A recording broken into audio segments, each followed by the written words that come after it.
The townsfolk stared in confusion and fear, horrified by the sight of the doll in the red, hellish clouds. Suddenly, the door of the case burst open. Panic erupted as the doll, moving on its own, climbed down from the display case. It laughed with a creepy childlike giggle, pointing at various shadows. These shadows came to life, forming into intangible, demonic visages. Emmeline, trying not to be overwhelmed by fear, began practicing the Latin incantation, assuring it stayed committed to memory. Maleficium finem, demonium red. She whispered nervously, twirling her silver necklace. With each utterance, the necklace glowed brighter.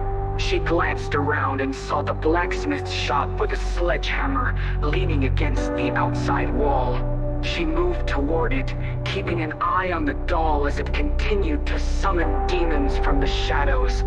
As she reached the blacksmith's, the first screams echoed through the night. The doll was directing its shadowy minions toward the townsfolk. These shadows enveloped people, exposing every secret, every lust, every murderous indiscretion, every crime, every bad thing they had ever done. The intensity of this exposure drove them mad, turning them against each other in a violent frenzy. A shadow demon lunged at Emmeline, but it was repelled by her glowing silver necklace. She continued chanting the spell, swinging the sledgehammer at the demon. It dissipated into a puff of smoke before reconstituting itself and moving away to find another victim.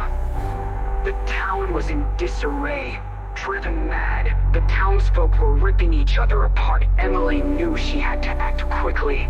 She focused on the doll, its cracked face grinning malevolently. Determined, she made her way back toward the square, gripping the sledgehammer tightly. She arrived just in time to see the doll orchestrating the chaos. The red clouds loomed ominously above, and every lantern in town flickered, struggling to stay alight. The few electric bulbs exploded into fiery sparks, adding to the pandemonium. Emmeline took a deep breath, holding her glowing necklace in one hand and the sledgehammer in the other. She knew the doll had to be shattered to stop the curse. As she approached it, she felt the weight of the situation pressing down on her, but she pushed forward, ready to face whatever came next.